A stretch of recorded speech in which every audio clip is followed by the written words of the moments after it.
Welcome to Some Shit We Like. Episode number... Episode what? 249. 249. I was about to say 289. I don't know why. I was gonna say, what is this, the NPR version? Hello, welcome to Some Shit We Like, episode number I could totally do that. 249. So yeah, we're back. Me and Mike. Unfortunately, Bryce is out again on assignment. Yeah. But we got a pretty good show for you today. Because, what's our saying again? We don't have a lot to talk about, but we've got a lot to say. And that is true for today. Yeah. We thought that last week too, though. We ended up going like Yeah. an hour and 40 last week, so. Oh, we went like under Almost, 2 hours. just almost Just two? under 2 hours. Okay. I think we did 150. All right. It's a good show last week, But it was though. a good show. Go back Yeah. and check it out if you guys haven't yet. We have a good discussion about music, good stuff about our tinfoil hat and Amazon key. Yeah, headphones, video retro games, a lot of retro gaming live talk. unboxing. So yeah, that's over at youtube.com/user/some shit we like, where we put up our videos, 4 videos, Tuesday, Wednesday, Thursday, and Friday. With Friday, the full show, but the audio show you can get early on Tuesday. Yeah, I mean, it's technically late because we record days before it, but Sure. yeah. Tuesday audio, Tuesday, Wednesday, Thursday video clips, Friday full show. However you choose to consume this podcast, there's plenty of options out there for you. Yeah. And if you don't like YouTube because of their wonderful demonetization shit, and don't want to put up with that shit, I've been uploading to vid.me, but I'm a little behind on that one. So there's older episodes there. Haven't caught up yet. Hopefully we'll get verified. Yeah. And we can have unlimited uploads. What's the cap right now? With the average of the size of our file, it's only 3 gigs. Okay. But our average is usually about 500 megabytes or so. And I try to keep it low just so we can upload there too. Like the music one, I'm probably going to upload there, but it's going to take most of the bandwidth. Yeah, it was like almost 20 minutes. So I think that was like a gig and 4. Let's talk about that for a minute. We haven't really talked too much about the VidMe stuff with me either. I mean, just like, hey, we've got this account. I'm putting videos up there. What do you think about it? How do you like it? Is there a community yet? What's it like? Oh, there's definitely a community there. Okay. It's not as big as YouTube, obviously. Of course not. But the great thing about vid.me is, I'm just going to call it VidMe, is the community there is very tight-knit. Okay. And they're very welcoming. Oh, okay, From what cool. I've noticed. So, like, the way they handle it is just so much better. Really? Like, so much user-based or user-friendly as far as, like, for creators. Like, they have a button that you can hit random, and it'll send you to a random user that's either only has, like, 3 subs or, 1,000 subs or whatever. Right. And then they have another, like, link that says latest uploaded videos. And they're literally the latest uploaded videos. Oh, that's cool. So, yeah, you can find a bunch of cool people there. I assume lot there's of good an content. app for consumption. Yeah, and there's a VidMe app, and they just added a Chromecast to it, so you can cast it to your television. Nice. And I think they're still in the works of supporting Amazon casting, but I know Chromecast and Roku. I think Roku as well too. Okay, that's pretty cool. Yeah, it seemed very interesting when you were talking about it with me and Bryce before you started the page and all that. But yeah, that's pretty cool. I mean, hey, something new, something different. Maybe it's a completely different community, different people. Get your stuff out there to more people. I've been trying to, like I said, upload there, and I've been trying to get more into the community. Yeah. And for the most part, like, it is just most YouTubers that got sick of what YouTube is doing. But videos there are just as good as what you find on YouTube. Right. You can actually link your YouTube videos there too, but the more incentive is to upload to them. Right. But however you want to do it, I want to just upload to them, just because it's the full video, and I don't know how their compression is, but it looks good. Nice. That's pretty cool. Yeah. I'll have to actually get in there and look at it. I haven't actually. I actually kind of want to assign either you or Bryce or both of you to upload there, but the thing is, like, I have all the old videos. Yeah. And I mean, I guess you can download it from YouTube, but it's already been compressed, so it's not going to be that good. So yeah, because I figured, like, I mean, I could do everything, but I wouldn't mind sharing with you guys. Right, of course. But yeah, all of it is on the hard drive, and I am behind on it. So I guess technically you can do it. But anyways, yeah, it's pretty cool. That's pretty sweet. It seemed like I said, it seemed like a cool service or a cool idea of a service. I mean, it really is. I highly recommend a lot of people to check it out. There you go. Check out vid.me/what? SSWL Network. SSWL Network. There you go. I think. I'm pretty sure. All right. Anyways, let's get into the show. Okay. What's on our first agenda? You want to do that trailer? Yeah, let's do the trailer. Okay, apparently Mike has this trailer he wants me to see, so we're gonna see this now. I'm stupid excited for this movie. It looks dumb, but it made me laugh a lot when I saw the trailer. So we're gonna share that with you guys right now. Here we go. Here we go. Bye. I think our daughters are friends. I think that makes us friends. I'm Lisa. That's my Julie. I'm Mitchell. That looks familiar.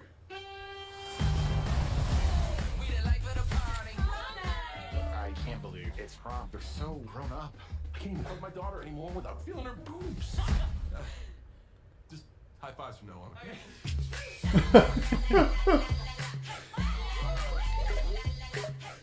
Julie left her laptop open. You guys are snooping on our kids? No. We don't understand what they're saying, so it's not snooping. Oh my god, I love puzzles. Someone got an eggplant. And teenage emoji eggplants are dicks. Wait, what? All emojis have a secret meaning. So like trees are weed, and this thing is yes, queen. Yas, queen. So she's gonna get roses, kiss, and then touch his dick eggplant. I feel like drool coming out of the smiley face. That's jizz. Stand down. It is. Look, it's conversation. This is a set. Oh my god. Planning on losing virginity on prom night. Maybe it's not sex. They're just saying, hey, you're okay with me. You're okay with me. Baby. Oh my god. Girls are thinking things through. I'm gonna stop them. I'm in. Let's cockblock those motherfuckers. This is our last big night together. This practice is gonna make tonight even more perfect. You're getting away. WWVDD. What would Vin Diesel do?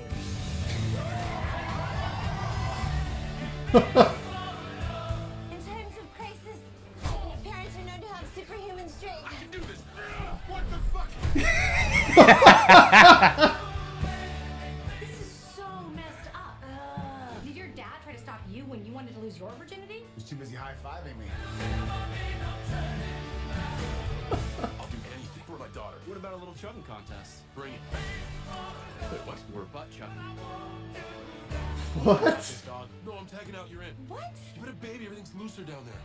I have a baby out of my butt. Count of three. One. Oh, not a fan. I'm tripping so hard. I just had a vision. My dad was chugging beer through his asshole. I can't do anymore. Hose, break. Hose. Oh god.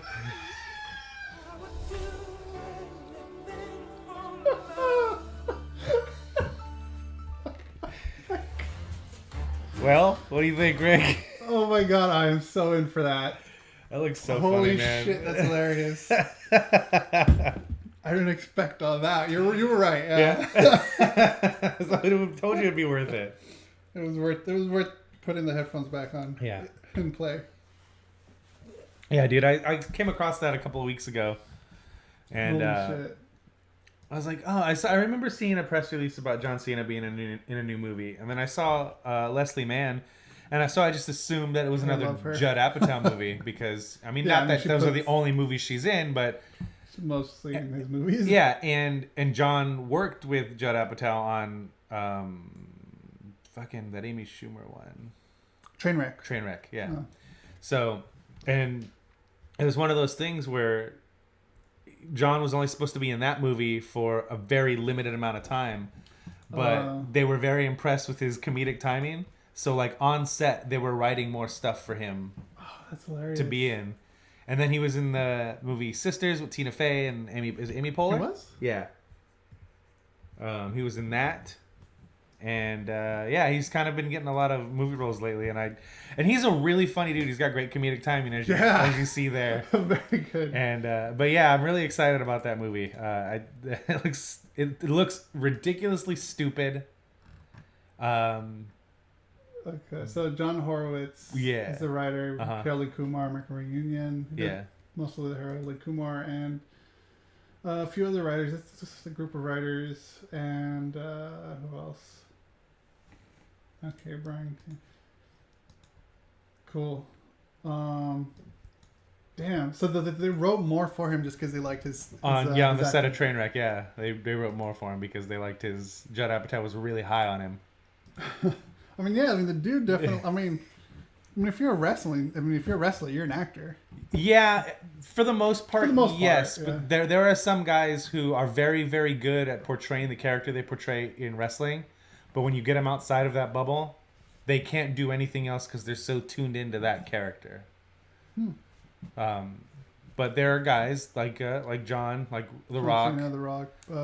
Dave Bautista. Yeah, him. I mean, I've never seen him wrestle, but for the most part, I thought he did good. The character he plays in Guardians is completely opposite of. Oh, it is. Okay, yeah, I mean, the character he played in wrestling was a very super serious guy, but not like that. Not like on Guardians. Not comedically serious. Not very literal. What's his name? Stardust. Cody Rhodes. Yeah. He did all right in Arrow. I wouldn't say it was great, but he did all right. He held his own. Yeah, he's good at being a villain though. That's where his bread and butter is. He was also on a couple episodes, I think, of Warehouse 13 that people liked him a lot in. I watched a few episodes of that show because I was just like one of my Buffy replacements I was looking for, and that show was pretty good. Yeah.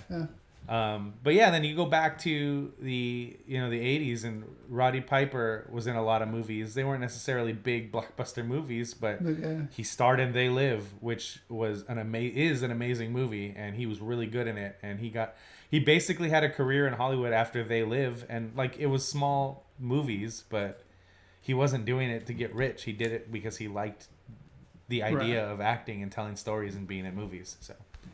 That's cool, man. So I was looking up the director because I wasn't familiar with the name Kay Cannon, and he wrote the first Pitch Perfect and the second one. No, he produced the second one, but he produced a lot of shows. Cool. Girl Boss, New Girl, 30 Rock, Baby Mama. So his background is comedy. Yeah, I'm looking forward to Ben and Alexis love that movie, Baby Mama. I've never watched it. Not mine. I'm fucking in. Yeah, it looks fun as shit, man. I kind of wish Bryce was here for that because he would have gotten a huge kick out of. Because again, it's everything Bryce is into. It's like R-rated comedies. Yeah. I mean, we're both fans of John in and out of wrestling, and it's that style of comedy that, in a world where everybody is so serious and I wouldn't even say politically correct anymore, but politically minded, like, oh, you can't do that. You can't do that. You can't do that. For a movie like that to be made, I probably won't do a shitload of money because of the subject matter, but it's nice to see that studios are still taking chances on R-rated, raunchy comedies. Yeah. Because, again, in the climate we're in, social climate we're in, you don't expect things like that to be made. Yeah. I mean, I'm trying to think of, like, the latest raunchy comedy that we've kind of gotten, and I can't think of one. They would have to go back a couple of years. I'm sure there's one out there. I just can't think of it, but I'm looking forward to it. All right, we got another trailer for you. Okay. We saw the teaser for this. I think you were with... I don't think so. I could have swore it was you. Okay, maybe I was. It's for I, Tonya. It's a story about Tonya Harding and the whole incident that happened. Did we maybe watch this with Ryan? The teaser or something? No. No? Okay. But anyways, here it is. All right, let's go. The haters always say, Tonya, tell the truth.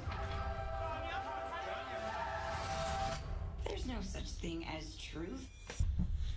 Everyone has their own truth. I was the best figure skater in the world at one point in time. Call that a clean skate, for Christ's sake? Do not swear in front of the kids. I didn't swear, you cunt. Who's that? You two fuck yet? You need to see a wholesome American family. I don't have a wholesome American family. You skated like a graceless bull dyke. I was embarrassed for you. My entire life, I've been told I wouldn't amount to anything. know what? Maybe I would. 4.8. How do I get a fair shot here? We also judge on presentation. Suck my dick. We're gonna need it even the playing field. I know a guy, shouldn't even be saying his name. Derek. The press wanted me to be the pile of crap. I never did this.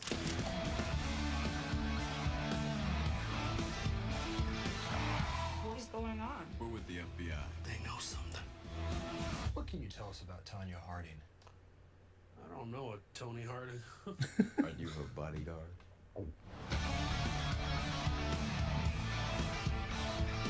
Best. When I was a kid, did you ever love me? I made you a champion, knowing you'd hate me for it. That's the sacrifice a mother makes. You cursed me. America. They want someone to love, but they want someone to hate. I mean, come on. What kind of friggin' person bashes in their friend's knee? Who would do that to a friend?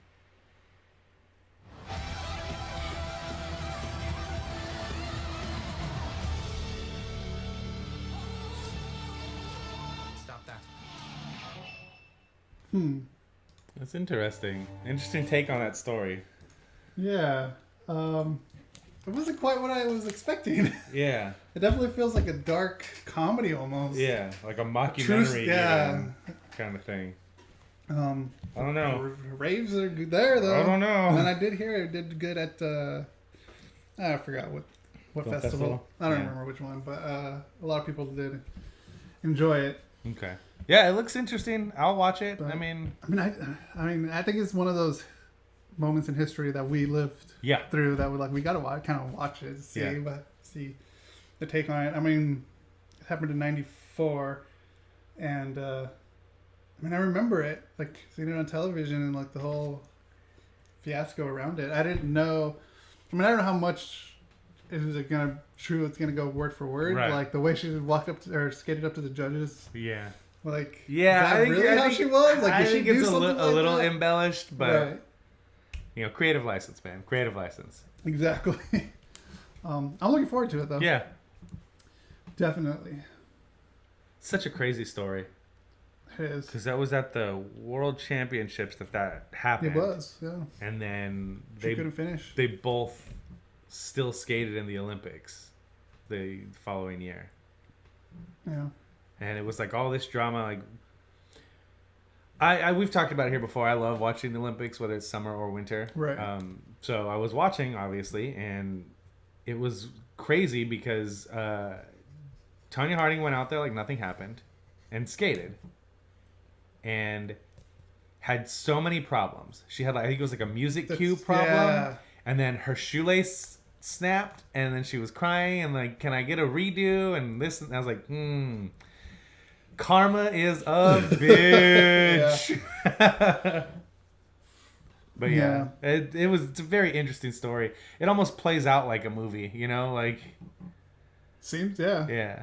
Yeah, I'm looking forward to this one. Yeah, I'll watch it. When is it coming out? I already closed it. It's coming out soon, or Yeah. next year. I think it's next year.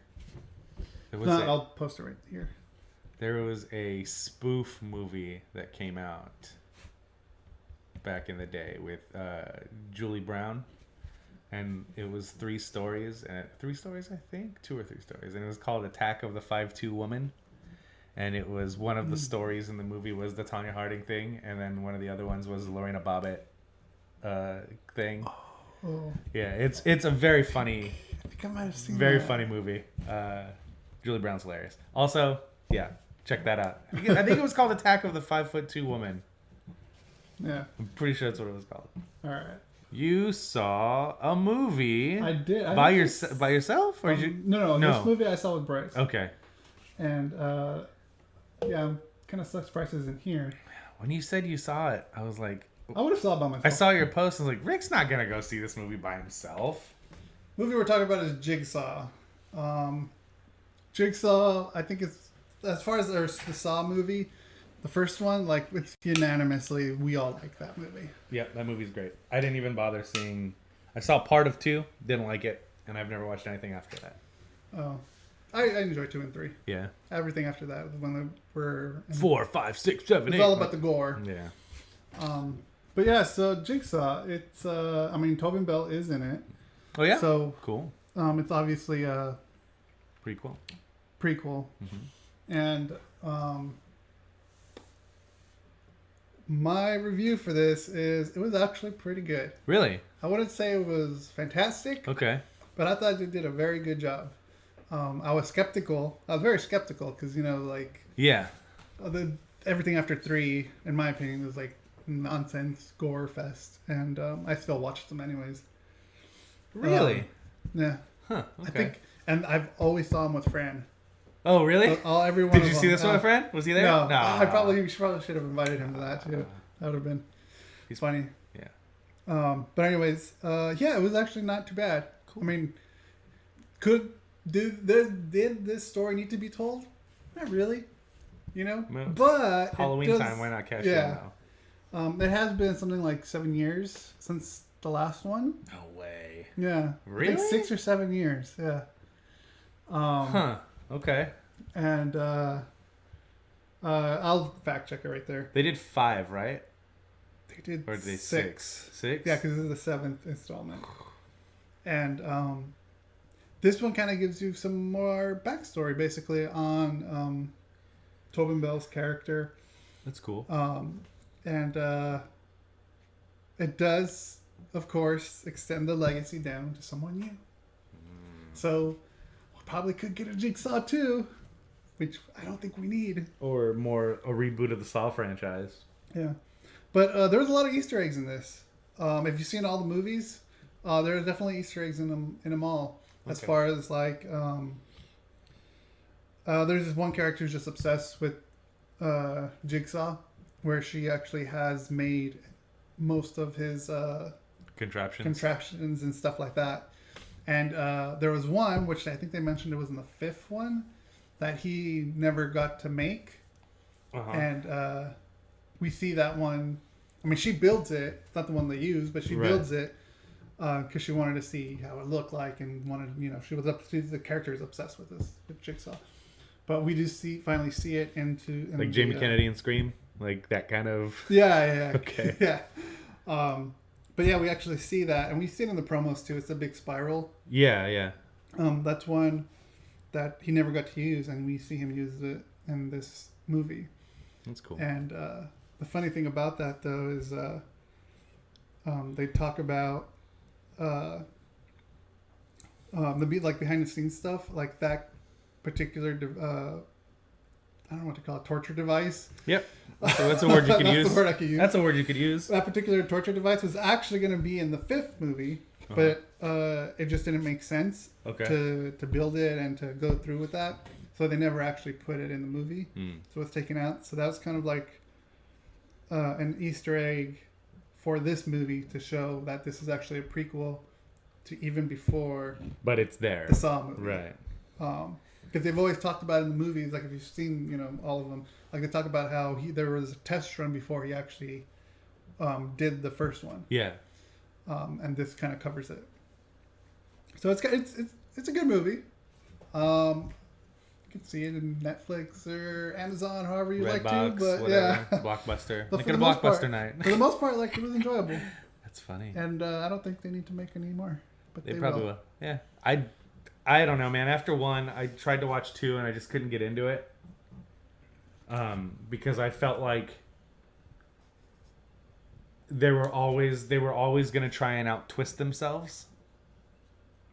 Because that's what the first movie was kind of remembered for, which is kind of shitty because the movie overall is really, really good. As a story, it's phenomenal. But all people ever talk about is, oh, the fucking twist. And it's like, yeah, it's cool.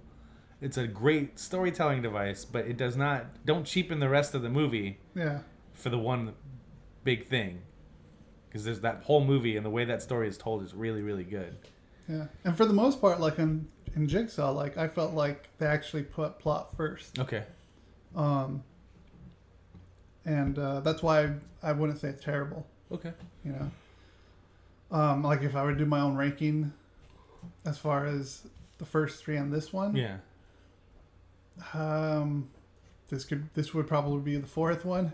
I should Like probably this, go back this and could watch actually 2 and honestly 3. be like get rid of the other ones, and this could actually be like a part Right 4 there, yeah. prequel for it. I need to go back and watch 2 and 3 again. I would give it a watch. Just kind of sit through it, and like you get more character development with like you learn more about Jigsaw. You learn more, you know, about who was by his side during all that. Yeah. And more learn about his, well, I said backstory, so his wife and all that. Blah blah backstory stuff.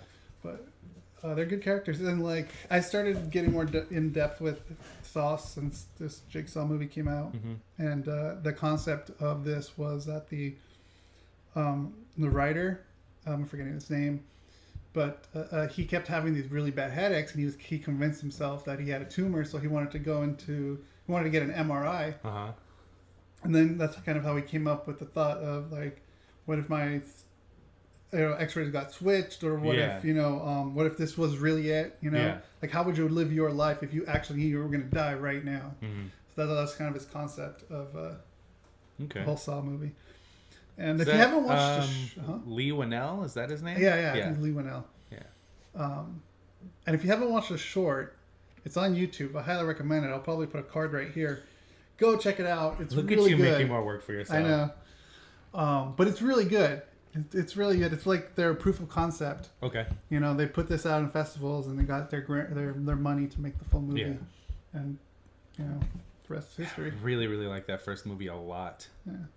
It was on sale because of Halloween on Vudu, so I bought it for like 99 cents. Nice. Okay. Yeah. Very cool. First one. Yeah.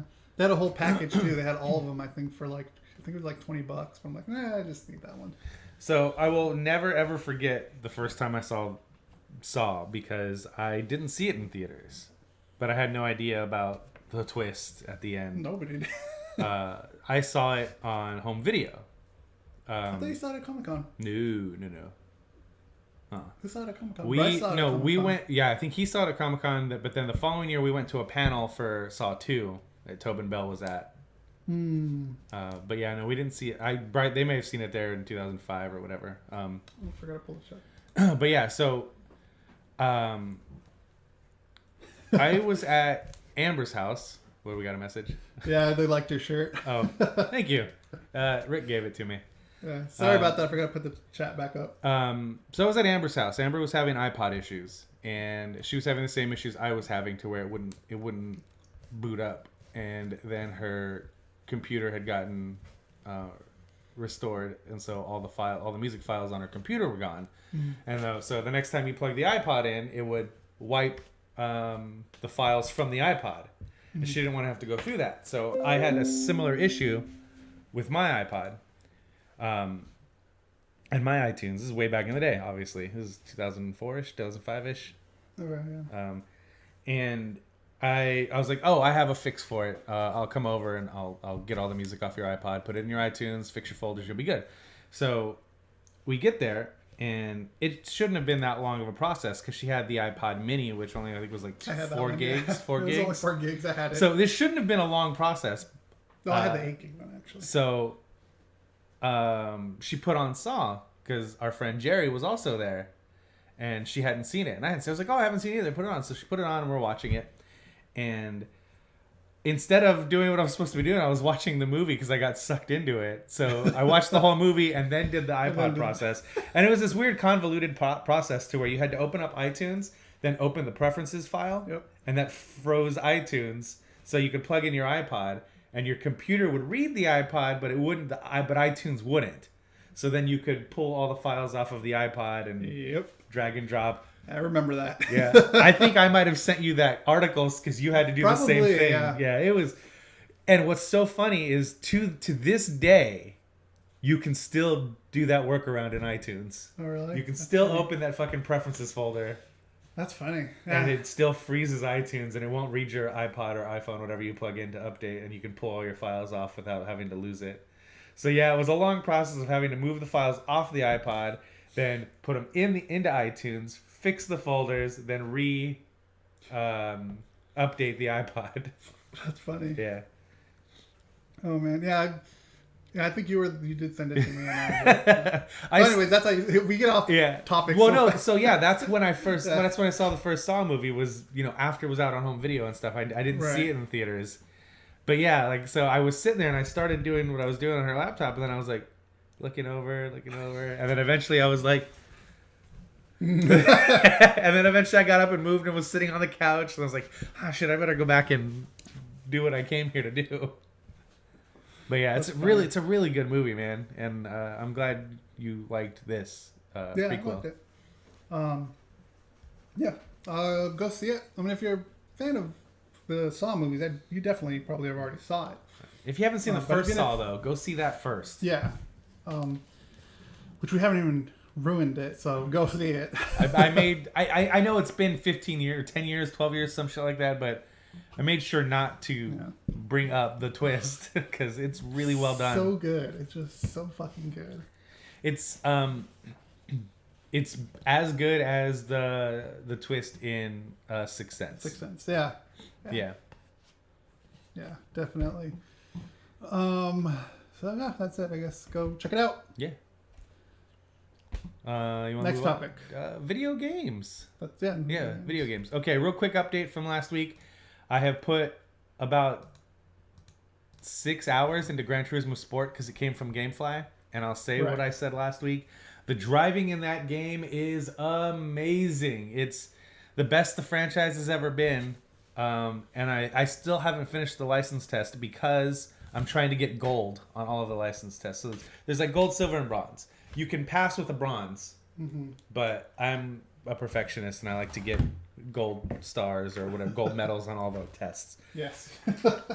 So I haven't finished the license test, but I think I'm going to send it back to GameFly tonight because I need to get the next game in my queue.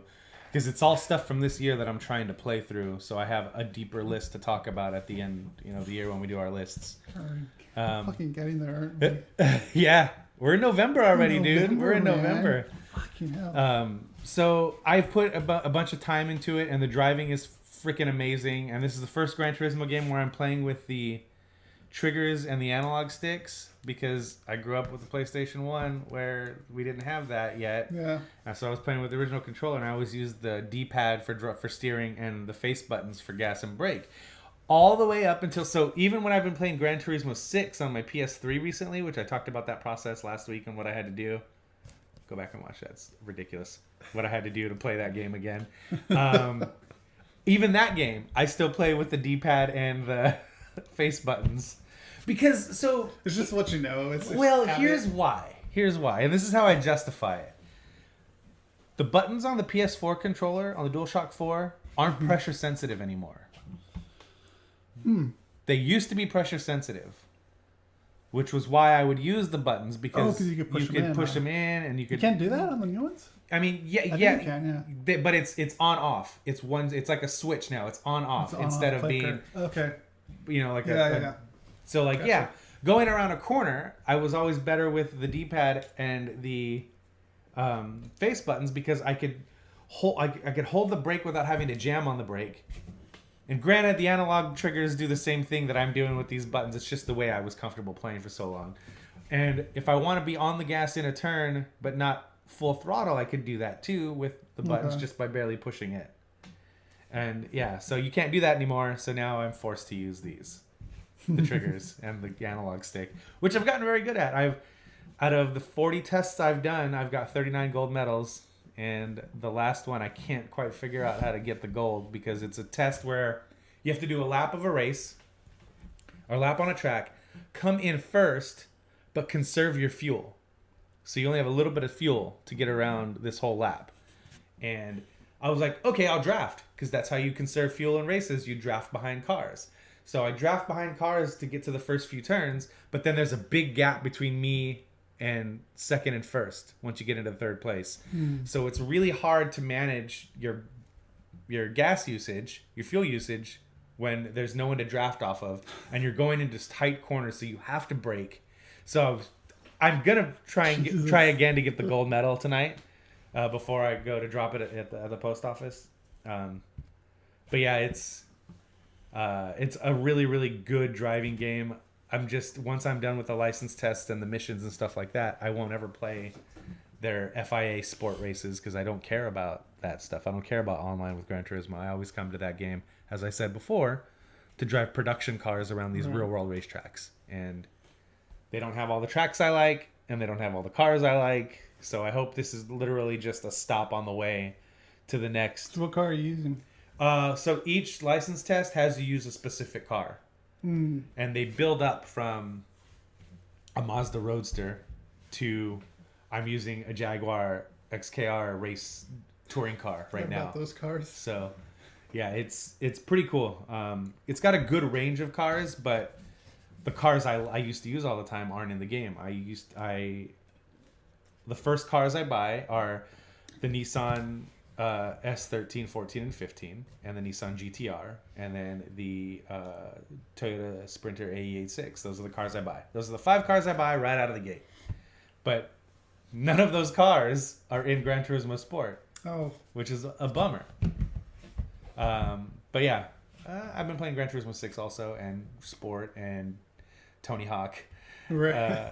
As I unboxed last week, I went through Tony Hawk Pro Skater 3's career with Bam Margera. I went through 4 with Bam Margera, and now with Underground, you create your own skater. And I started Underground, but I didn't get too deep into it because Gran Turismo got there. So I started putting more time into that. But that's the update on what I've been playing, if anybody cares. My update, I've still been playing Mario? How much farther have you gotten? It's gotten a lot more difficult. Yeah? Yeah, I should have kept my mouth Have shut. you got to New Donk City yet? No, not yet. Ah, damn it. I'll let you know when I get there. Okay, I want to come see that when you do that. But it definitely got more challenging. Yeah. Also, if you're watching the stream right now, we're going to reset when we're done here. Yeah. And I brought my... Should I bring it over here so they can... No. No? All right. I brought my original Halo Edition Xbox, and me and Rick are going to play at least the first couple of chapters of Halo Combat Evolved today. Yeah, I'm excited because I've never played these, and Yeah. I'm really looking forward to it. Okay. But yeah, so that's what I've been playing. Rick's been playing Mario. Anything else you want to say about it yet, or do you want to wait until you get deeper in? I think I'll wait till I get more deep. Okay. Very cool. I played more Destiny yesterday. But, oh, did you? Yeah. Well, what do we...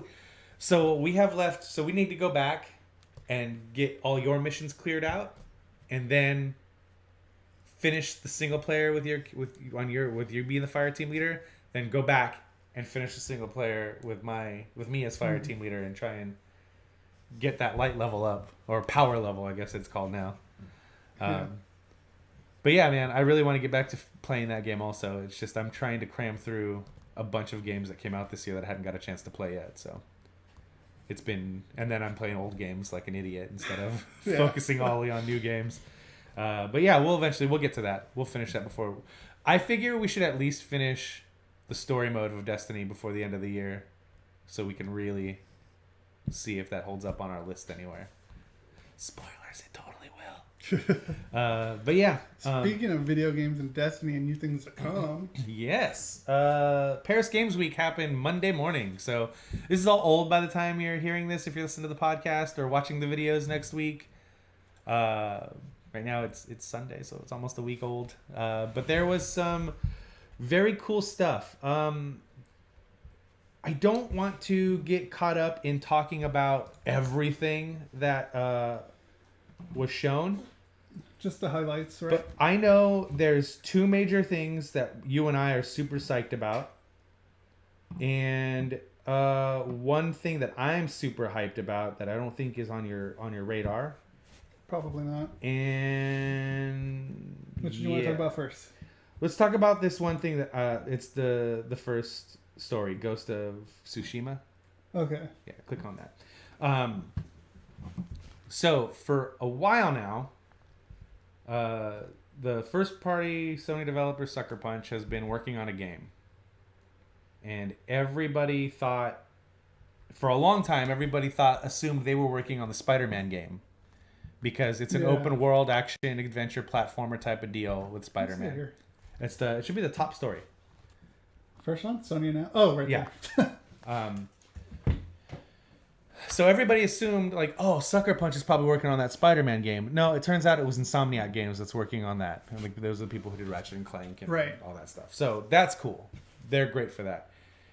But that left a hole. Like, Sucker Punch hasn't done anything since Infamous Second Son, which was not a launch title for the PS4, but it came out right around then. That time, yeah. Which is an amazing game, and I love the Infamous franchise. I always tell you that you need to play through them because they're basically comic book superhero origin story, the first one, and the second one is kind of like a conclusion, and then this one is a, like, not a reboot, but similar. It all has to it all stems from the original story, but it's a different character now. So Sucker Punch is working on a game called Ghost of Tsushima, which is a samurai feudal Japan action open world action adventure platformer game, and I'm super excited because Sucker Punch makes great games and it looks really, really cool. Oh, they're behind Sly Cooper. Sly Cooper, yeah. I remember Sly Cooper. Yeah, they did Sly Cooper. That was their big thing. Then when they got to PS3, they did Infamous and everybody.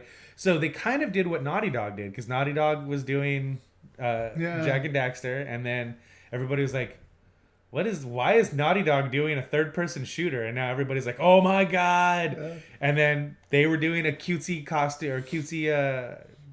Raccoon. Well...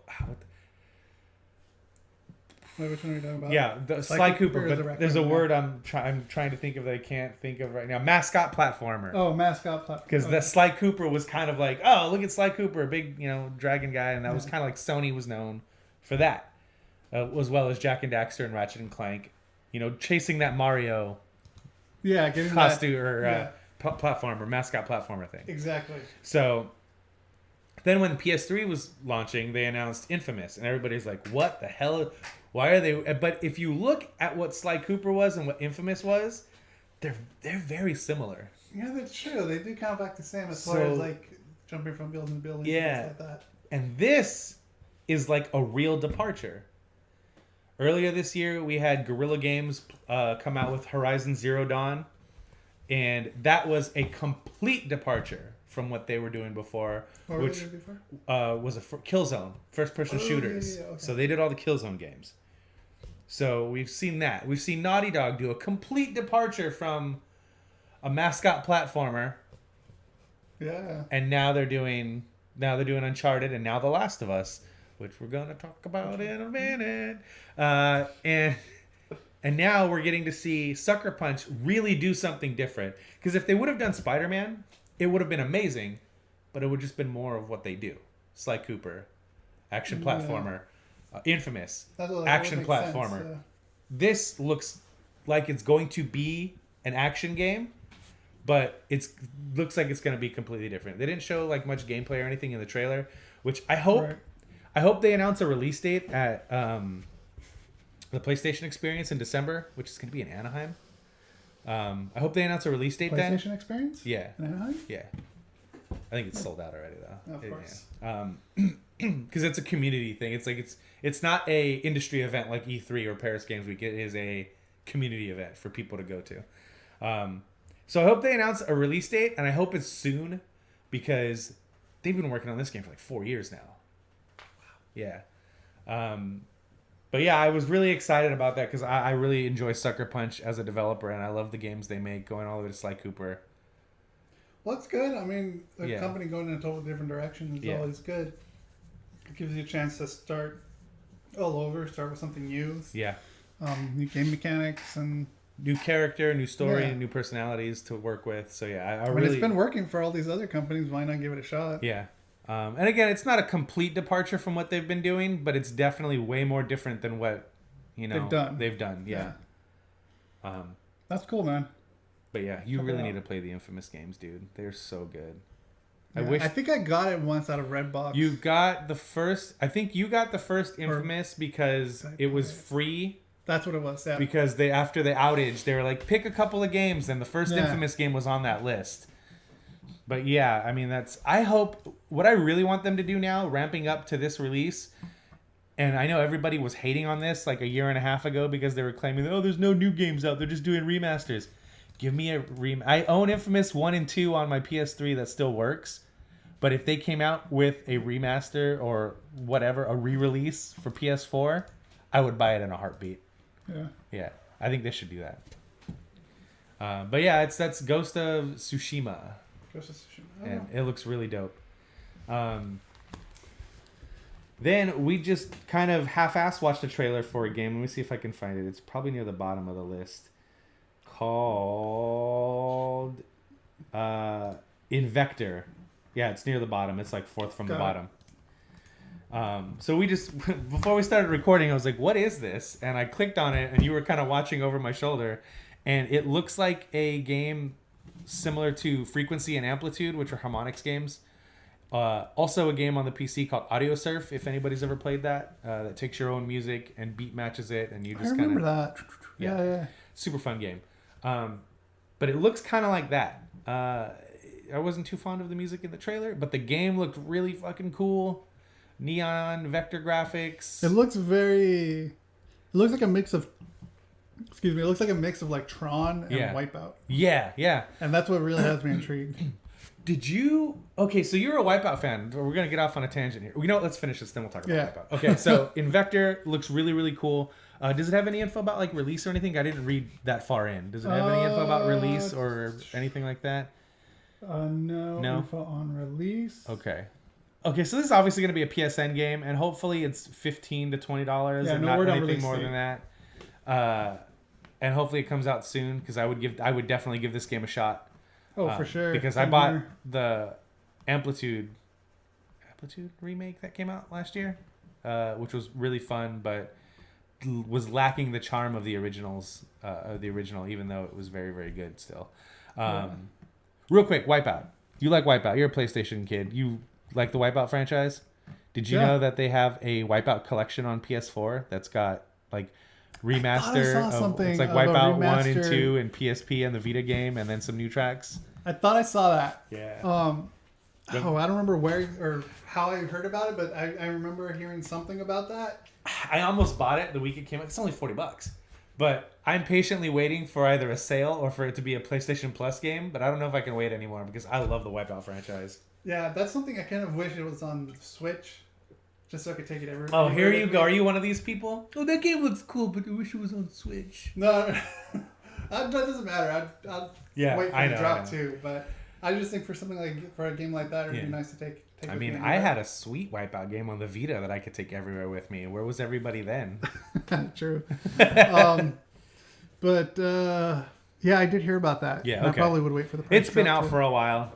It might be cheaper now, but I'm kind of hoping it goes on. It's a first party game, so I'm kind of hoping it goes on PlayStation Plus sometime soon.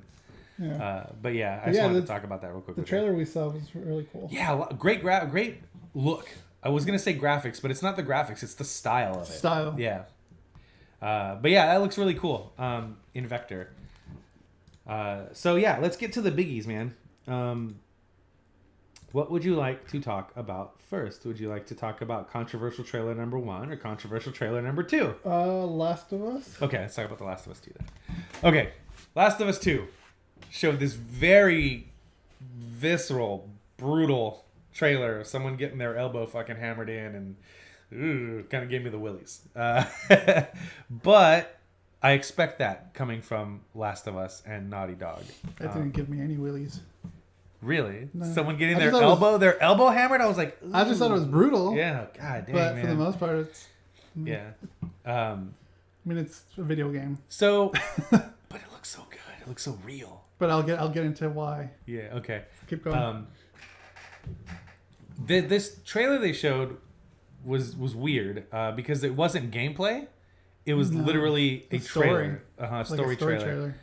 Clip, so to speak. Yeah. So what did you think about it? Like, do you have any theories about who these people were or anything like? Because there's a lot of theories floating around, like that the woman hanging is Ellie's mom, or that these people are fireflies, and that's the whole clip their wings thing. And I didn't really want to read into it too deep. I just wanted to sit there and enjoy what it was. I was the same way too. Yeah. Like you just mentioned, clip their wings, and I was like, they're fireflies. Yeah. I thought the trailer was fucking amazing. Yeah. I thought, was it brutal? Yeah, it was brutal. But I mean, have you played the fucking game? Have you watched the first reveal of the first Last of Us? Like with shotguns to the face, and come on. That aside, really quick, the trailer is good. Yeah. I like that they're going on a side story, or whether this is a main story or not. I don't know. We don't maybe this, kind of know. like the other thing is like maybe this is the flashback or something. Perhaps you play one chunk of Ellie and Joel's stuff, and then maybe you play the chunk of whoever these characters are. Either way, like I'm glad to see another perspective. Yes. From a world that I love. Mm-hmm. I still don't think it needs to be fucking made, but I know Naughty Dog will knock it out of the park. I feel the same way. I don't think it should have been made. But they're going to knock it out of the park. But, I mean, who knows? Maybe they don't. We don't know for sure, but with their track record, we can hopefully assume they will knock it out of the park. Yeah, the games they make just keep getting better and better and better. So graphically, I thought it looked fucking beautiful. Yeah, beautifully, right? Like well done. Like the colors and the shading and like the shadows. Like, oh my god, those designers they have are good. And the cinematography of this cutscene, of this like cinematic, it felt like a clip from a movie. Yeah, and I'm interested to see this movie. Yeah. Were you at all appalled by the imagery in it whatsoever? Nah. It's a video game. It's a video game. Are we going to get into that? Controversy? I don't like that everybody has something to say about fucking everything. And granted, this is coming from a dude who says everything on his own podcast. But it's always negative. It's always fucking negative. Oh, violence against women. It's only okay when it's portrayed by women. What the fuck? It's like, no.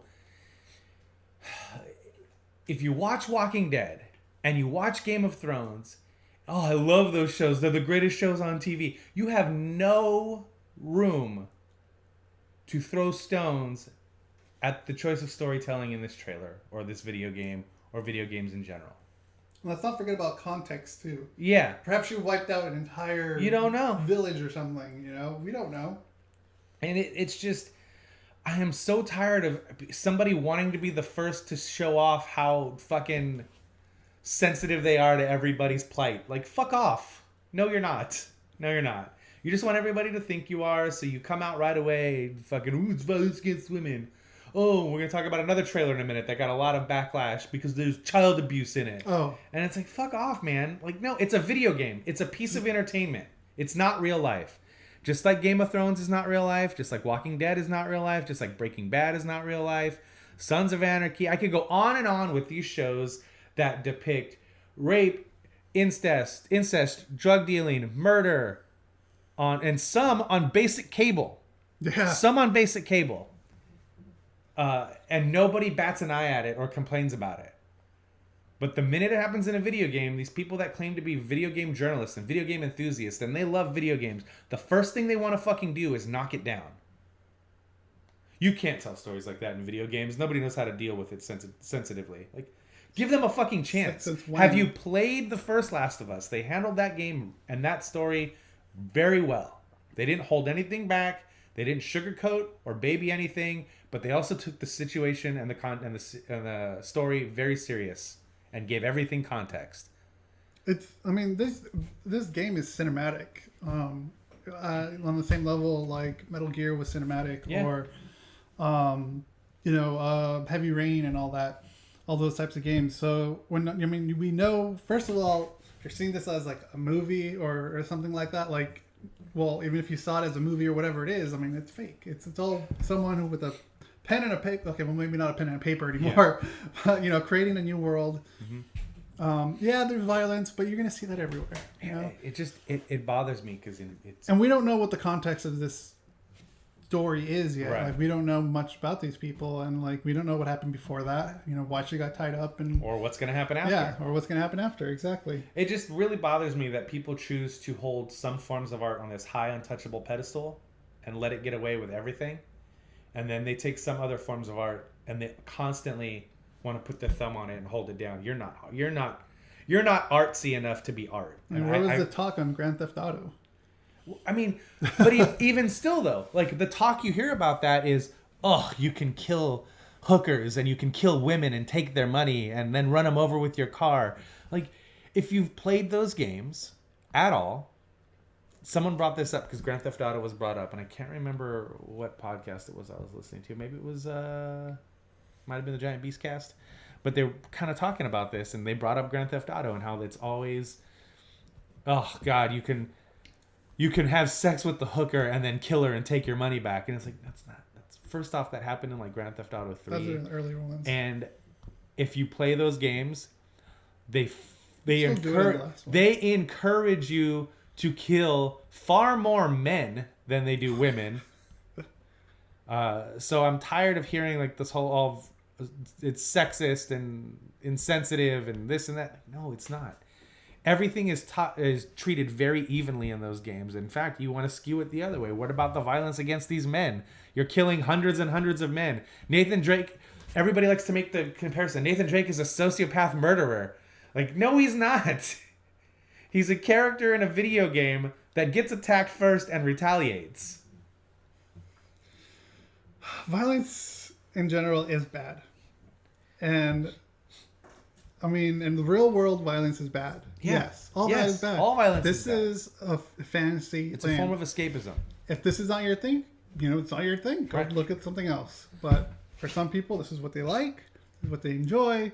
An escape from reality, playing, The Last of Us with Ellie and Joel trying to survive. Again, it just bothers me. Like, oh, my favorite band is Nirvana. My favorite TV show is Game of Thrones. My favorite book is whatever, It. Like, okay. Nirvana sings about drug usage and suicide. They're terrible. Game of Thrones is a show that heavily is about rape, incest, and murder. That's terrible. There's a very explicit chapter in the book, It, about those kids and sexual things. But that's okay, because literature is a form of high art. Television and movie is a form of high art. Music is a form of high art. And you're saying these are game reviewers talking about... These are people in the business that have been covering games or have loved games since they were kids. That's just weird. Yeah, and I just... it's just weird. Yeah. And then all I've been hearing, so Danny O'Dwyer was the one that posted that thing about, so I guess violence against women is okay when it's being portrayed by other women. And I was like, come on, dude. Like, really? And then on Games, Kind of Funny Games Daily, they were talking about it. Andrew Renee and Greg Miller were talking about it. And they were very even about it. But at the same time, it was like, oh, I get why you're upset. I totally understand why you're upset. I'm just saying this so as not to upset you even more. But I don't think that, basically it was like, I'm covering my own ass so you don't get mad at me, but I disagree with you. And I hate that bullshit. Like, no, if it's okay for them to have their opinions and think that it's wrong to have this in the trailer and it's too brutal, and the next trailer we're going to talk about to be depicting child abuse, and it's okay for them to have opinions that that's wrong to have in the video game, then it's okay for me to have an opinion that I think they're wrong for having that opinion. But I'm not going to sit here and be like, oh, no, you can think whatever you want. I totally sympathize and empathize with your ability to feel however you want to feel. Because you're not wrong for feeling, and your feelings aren't wrong. But if they're straight out wrong, they're wrong. And I'm tired of this even-keeled bullshit. Like, I got so excited Thursday when Colin Moriarty posted he's going to start talking about video games again. Because a voice like his is a voice I was missing this week. And I don't agree with Colin with everything he says. I don't agree with all his politics. If you want to go down that route, that's not what I'm talking about. I'm talking about his stance on video games and how he feels about video games. And I don't know. Maybe he agrees with these people. Maybe he thinks the trailers were too brutal. But he's a person that's not going to be... I mean, it's okay if they feel that way, but I just don't. He's not going to be very passive about it. He's going to tell you how he feels and why he feels that way. Yeah. And I've really missed that voice in video games. Jeff Gerstmann is one of the last guys that will tell you how he feels about a game, whether it's a popular opinion or not. Which is one of the reasons why I love Giant Bomb and the guys there. This is how I feel about things. But they were kind of even waffling on this whole thing this week. And I was like, come on, guys, just say how you feel. You don't have to validate how you feel. If nobody else has to validate how they feel, you don't have to validate how you feel. I mean, the way I see it, it's first of all, it's a video game. Video games have ratings. So this is obviously a mature rated game. Yep. You know what you're getting into. Don't let your kids play it. It's that simple. At the same time, the people that will complain about it, it's just like why movies have ratings too. Are the same people. When we were out for Halloween, Yeah. I saw kids dressed up as Negan from Walking Dead. Oh my god. Kids. Younger than my daughter. 8 to 10-year-old kid. That's just wrong. And I'm not. The costume was awesome. He had a sweet jacket. He had the bat. The hair was on point. He had the whole deal. It looked great. But at the same time, I'm like, what parent is either one, letting the kid watch that show at that age, or two, just dressing him up that way for their own fucking amusement? Like, no. But it would be that same type of person that would complain about this scene in this video game. A completely out of context scene. No. Not to mention all the context you have for when Negan put a bat to the side of Glenn's fucking head. That was brutal to watch. And you have the context of this guy brutal. being a psychotic sociopath.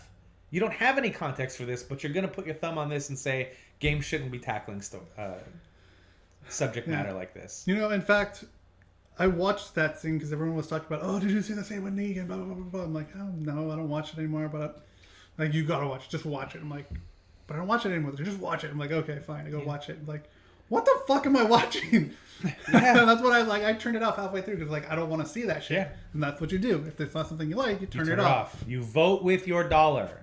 And that's what I did. Because I didn't want to see. I fucking loved Glenn. I don't want to see him. I don't want to see that happen to him. I didn't mean to open old wounds. I'm sorry. Well, but you get my point, right? That's what I'm just trying to put across, at least through my perspective. Yeah. You know, I didn't want to see that, so I turned it off. Yeah. You know, yeah. I mean, if I was at the Walking Dead panel or whatever, Premiere. and they showed that, Yeah. I mean, I could close my eyes, but I'm still going to hear the smashing of that. But yeah, that's beside the point. You know, you just, I guess, vote with your dollars. If you don't like something, don't look at it. Yeah. Don't watch it. That aside, the trailer. Let's talk about the bottom fucking line. trailer. It looks awesome. It looks really good. I'm super hyped for this game, even though when they showed the initial trailer, I was like, oh. As cool as I thought the trailer was, I was like, why are you guys doing a part 2? You don't need to. But I understand franchise, money, dollar bills, y'all. I get it. But the more I see about it, like now, I want them to go completely silent. Because I know this game isn't coming out for another 2 years at least. It's not coming out next year. That's for damn sure. Yeah. It's not a 2018 game. We'll be lucky if it's... Unless they really crank it out and make it a late 2018, but I don't think they'll do that. I can wait. Naughty Dog doesn't do that. I have no problem waiting for this game. I have no problem waiting either, but I just at a point now where, okay, shut up, Naughty Dog. I don't want to hear anymore. Just all I want to hear every once in a while is I want to see a tweet going, hey guys, we're still on track. That's all I need to know. I don't need to see any more scenes. I don't need to see any more story development, any more characters. I want to enjoy that the same way I enjoyed the original game. But I wouldn't mind pictures, but for the most part, I mean, not spoiler pictures, just like a standard picture of like, oh look, here's Ellie standing in front of a waterfall or something. I don't know. Or here's Joel and Ellie riding a horse. You know, I don't know. Fighting a horse, fighting 100 duck-sized horses, or one duck-sized horse. Or horse-sized duck, whatever. You know what I meant. But yeah, it looks really cool. I mean, graphically, it looks great. It's probably going to be on the same engine that Uncharted 4 was on, and Uncharted 4 looked amazing. Yeah. And I'm very excited for a game that I didn't think I needed in my life. I still don't think I need it in my life, but I'm going to play it because it's Naughty Dog. Exactly. Yeah. Man, I had so many emotions playing through the first Last of Us, dude. Like, it took me forever to get through that game. Forever. Yeah. That game took me a while too to play. Emotional, I would. Beyond Two Souls is still the most emotional game I've ever played. Really? More than Heavy Rain? Really? Okay. But yeah, just, I don't know, it could have just been in the time and place that I was at, especially playing this game. Like, fucking hell, man, it just hit me so hard. I was sobbing like a baby. And the acting by... The acting is phenomenal. Yeah, Ellen Page and Willem Dafoe was amazing. Speaking of that company. Yeah, look at you. Man, you've been watching a lot of Kind of Funny lately, haven't you, with your Greg Miller segues? Oh, really? Okay. I have, but yeah. So speaking of Quantic Dream and Heavy Rain and Beyond Two Souls, They showed this is another game where, shut up, I don't need to know any more about it until it comes out. Stop it. You've shown me 3 different scenarios now, and I don't want to see any more. Because I don't want to have a predisposed opinion of those scenarios and how I should go through them. I want to do it, like I would do it. Exactly. So they showed a trailer for Detroit Become Human. Or as I like to call it, Detroit Rock City. Yep. And this was another controversial trailer because it depicted child abuse. It's a fucking game. Yeah, and who says they can't? All right, we won't get back on it. Anyway, choices though. You have choices. You make the choices. You play a character that is an android, and she's a nanny or a babysitter or whatever. Probably more like a nanny. It looks like, and housekeeper. The dad is abusive, and one of the first things they show in that trailer is the dad telling the android, your primary directive is to take care of this kid. And right away, that sets the stage for, okay, I'm its protector. I protect this kid. I feed this kid. I clothe this kid. I am this kid's protector. So they kind of give you that right out of the gate. And I was like, oh no, this is going to get real dark. This is going to get real fucking dark. And then sure enough, boom. It gets really dark and it depicts this angry father who abuses the child. And the mom has left. And then you have all these different ways to go about this scenario. And they show some really crazy shit. Like some just standing there and watching it happen. And picking up the ashes after. Getting in the way and being somewhat passive-aggressive and getting the shit kicked out of you. And super aggressive to the point where you pick up a gun and shoot the dad. And it's like all these different paths and that you can go down. And it's the thing that these games are always good at. Like that's the thing I really liked about Heavy Rain. The multitude of choices that you can pick. And it takes the most mundane things and makes them enjoyable somehow. In Heavy Rain, I know you weren't a huge fan of it, but like I love Heavy Rain. Well, but this scene in particular, fucking shaving and drawing and like taking the first time was fun. Second time when I played, I was like, all right, I'm identifying done. with this person and character by doing their mundane activities, and then you lose your son. Yeah, it's a way to connect you to the character. Yeah, and that's what David Cage is very, very good at. I know people want to complain about how his storytelling is very popcorn movie blockbuster-ish, to where it's the heights of things and doesn't have a lot of the nuance and subtlety. But I'm okay with that. Yeah. It doesn't bother me. It's like a fucking interactive movie. Yeah, and I love that. I'm really, really looking forward to this game. The other trailer that they've shown with the guy that's like a negotiator, cop negotiator. Yeah. Oh, yeah. And trying to talk somebody out of jumping or trying to stop a crime. And there's all these different ways you can go about it. And yeah, it just seems like they took the procedural stuff from Heavy Rain and the cinematic style from Beyond Two Souls and finally put it together. Because I've always said Heavy Rain plays better than Beyond Two Souls as far as it being a game, but Beyond has the better story, hands down the better story. Oh, for sure. So hopefully they've taken those two things and kind of meshed them, put them together. Yeah. This is their fourth game. Yeah. Yeah. The first game was called Indigo Prophecy, or Fahrenheit in other countries, but Indigo Prophecy, then Heavy Rain, then Beyond, and now this. I actually have a copy of Indigo Prophecy if you've never played that. Yeah, I haven't played that one either, but I think you said it was in PlayStation Store. Yes, you can buy it on the PS4. Yeah, I might have to do that. Okay. But yeah, this is one of the games that I love Quantic Dreams. Yep. I love their style. Because like as a person who loves movies, like being able watching movies, no, don't do that, do this. You could actually don't go up those stairs. Stop it. Make the person go wherever you want it to go, because you have those unlimited options. Do you want to go out the window? Do you want to go out the door? Do you want to jump through the window? Do you want to break the door down? Do you want to make your own fucking entrance? Or exit. Funny. I had a moment when I was playing Heavy Rain. I was like, man, this guy's a real piece of shit. And then I realized I was the one. I was like, oh no, I'm the piece of shit. It's so you played Heavy Rain. Yeah. It's the scene where the dad, the wife has left him and everything, and the dad and the other girl are in a hotel room, and you can have sex, you can romance, and I was like. And I started playing this game, and I was playing and going through, and like halfway through the sequence, I was like, man, this guy's a real piece of shit. His kid is missing, and he's over here trying to capture. Oh, I'm the one doing this. I'm the piece of shit. God damn it. But yeah, it's just real funny, man. Like, I love those games, and I love the way they tell stories, and I'm really excited about this one for sure. Yeah. Any game you would play of Quantic Dreams, like, play it how you would play it. Yeah, play it how you would play it. That's the best way to play these games, especially. I know you have other games. Yeah, you can, or play it however you want to, but these particular games, play it as yourself, because you'll learn apparently a lot about yourself. Yeah. Apparently, I would have sex with some random girl. It was hilarious. So I'm playing when this happened. My wife Alexis was into watching this game. She thought it was really cool, and I was playing. And she was sitting there watching. And I look over. I was like, "Can you believe this motherfucker? What he's doing?" And then she was like, "She's the one that pointed out." She's like, "Aren't."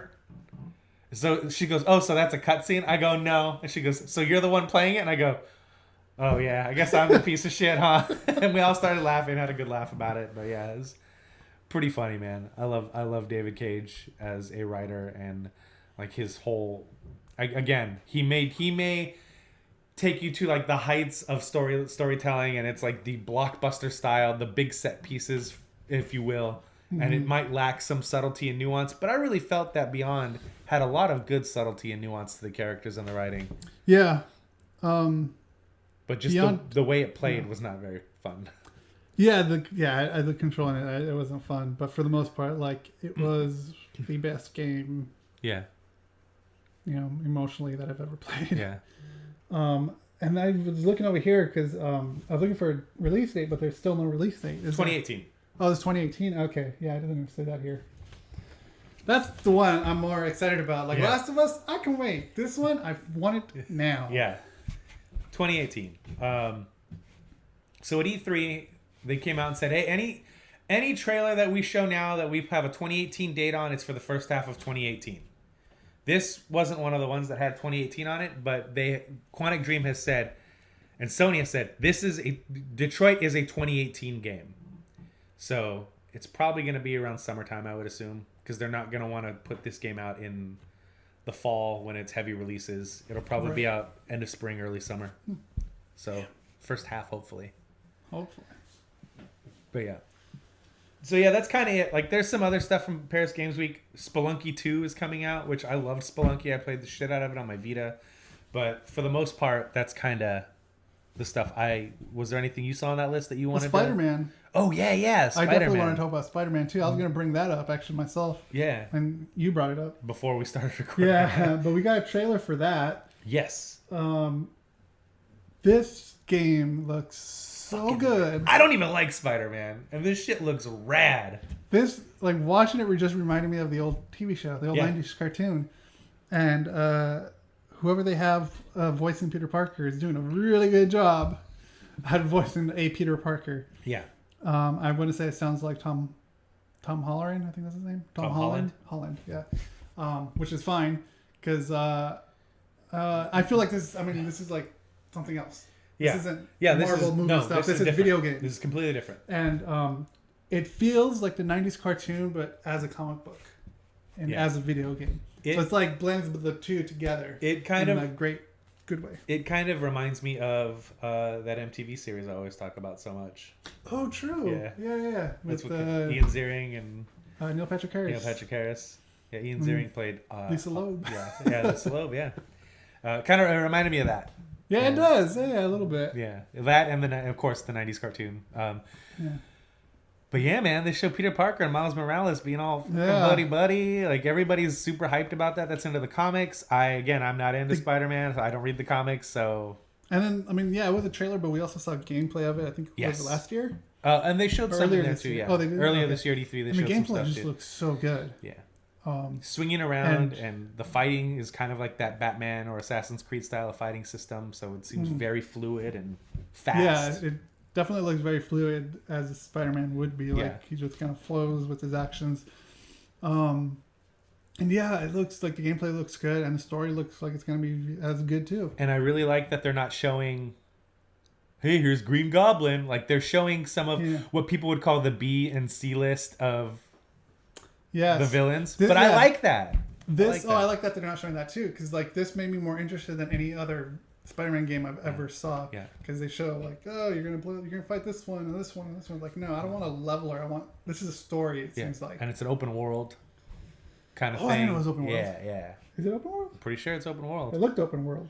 So it's very, very cool. This is one of those games where it's like, man, and I'm being a little bit hyperbolic when I say I don't like Spider-Man. I actually really love the 90s cartoon, and I really love that MTV cartoon that they did, like 8 episodes of or whatever it was, or 1 season of. Only 1 season. And I really like the idea of Peter Parker as a character because, you know, as a kid, I kind of felt like a social outcast and, you know, awkward. But, and I always talk about the best thing about Peter Parker and Spider-Man is like, he's awkward as hell, but he's very arrogant as to like hide his awkwardness. And I always say he's got an awkward arrogance about him to where he thinks he talks like he's a badass, even though he's kind of a little shitbag. And it's kind of like how I felt I was when I was a kid. So yeah, I really enjoy the concept of Peter Parker / Spider-Man. But some of the tellings of the character I'm not a huge fan of. I don't like. I really enjoyed the first Tobey Maguire movie, but upon rewatching it, I'm like, man, I don't like this movie. It's very dated. Yeah, and I didn't like 2 or 3 for Spider-Man. I came around on 2. I liked the portrayal of Spider-Man and Peter Parker in The Amazing Spider-Man 1 and 2, but was not necessarily a big fan of the story they were telling. But I liked the portrayal of the character. So yeah, he did a really good job. I'm kind of all over the place when it comes to Spider-Man, but this seems right up my alley when it comes to the things I like about Spider-Man. Yeah, it definitely had like the way they're playing him, the story wise, or the way, you know, watching Peter Parker talk and doing this thing is definitely that same level of from the cartoon or the comics. And I'm excited for it. Really excited for it. And that's 2018. That said 2018 at E3, so that's first half. That might be like March 2018. I hope so. Yeah, I haven't been excited for a Spider-Man game ever. Yeah, there was a good one on PS2 that it's Activision developer Beanox did. They did a really good one where the game sucked, but the motion of like swinging, you know. I know what you're talking about, yeah. I think I played a little bit of that one. Felt really good, but the rest of the game was kind of junk. But yeah, so I'm really excited about this game. I know a lot of people don't like the suit because the big white spider on the suit or whatever. I'm like, shut up, guys. Just enjoy what we got. We're getting something that seems really cool here. Who cares what his suit looks like? Yeah, I can give a shit about his suit. Right. I mean, the story and the action. Yeah. Is awesome. So do you know much about the story with Miles Morales? I know he's the current Spider-Man, right? And the Ultimates. The Ultimate? Yeah. Okay. So, yeah, I don't know anything about him. I don't know anything about his interactions with Peter Parker or how he becomes Spider-Man or anything like that. Well, in the comics, Peter Parker dies, and the Ultimate comic books, which is like their alternate timeline. Right. Peter Parker dies, and Miles Morales gets bitten by a spider, I believe, too. He gets bit by Spider-Man. Peter Parker bit him. That would be hilarious. That would be funny. But yeah, Miles Morales... that's pretty much the same. Something similar happens to him. Okay.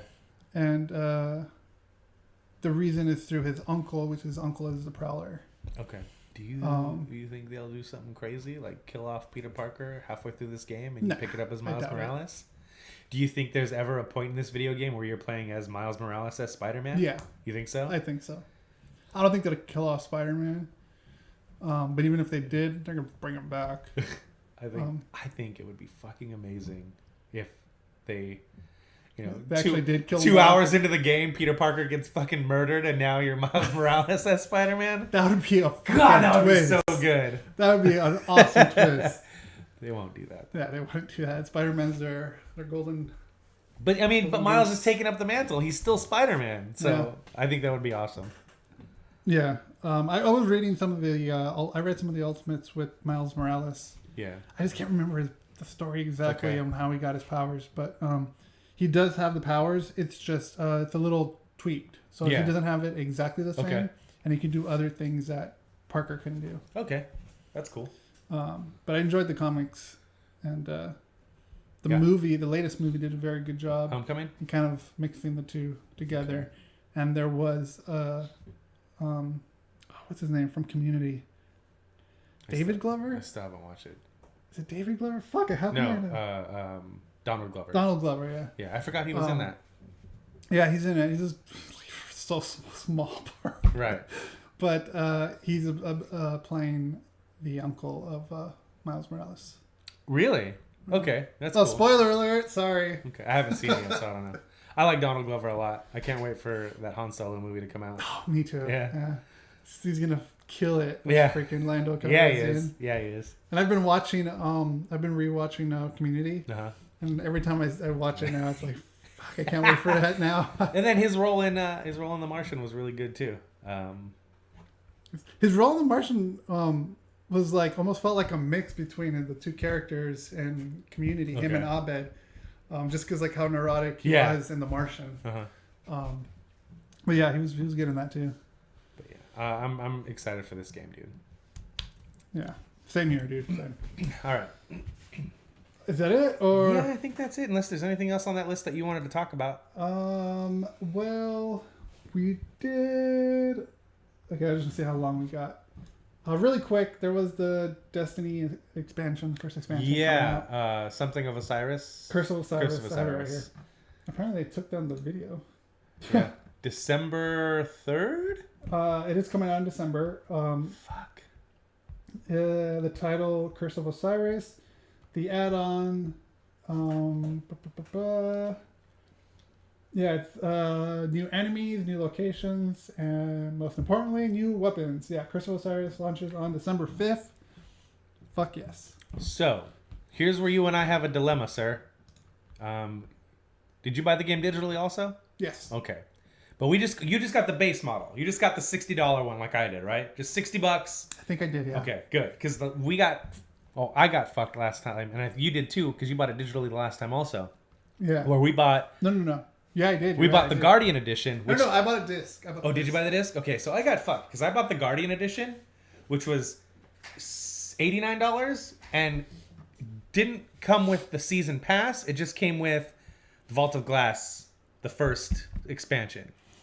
So then after that, to upgrade, I would have to either buy everything piece by piece, which would have been way too much money, or rebuy the Game of the Year edition that included the Season Pass, which was the same price as just buying piece by piece, which I never did anyway. I said, fuck that. So this time around, I made sure just to get the base model. That way when DLC comes out, I'll be like, okay, I'll buy the Season Pass now because I know there's going to be some meaty shit coming out.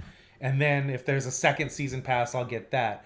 But I don't know if I'm going to get... Are you going to get this right away, the DLC? Are you going to get the Season Pass? Are you going to wait? If I pass it. If I pass the game, yeah. Okay. I just love this game too much. Yeah, it's so much fun, dude.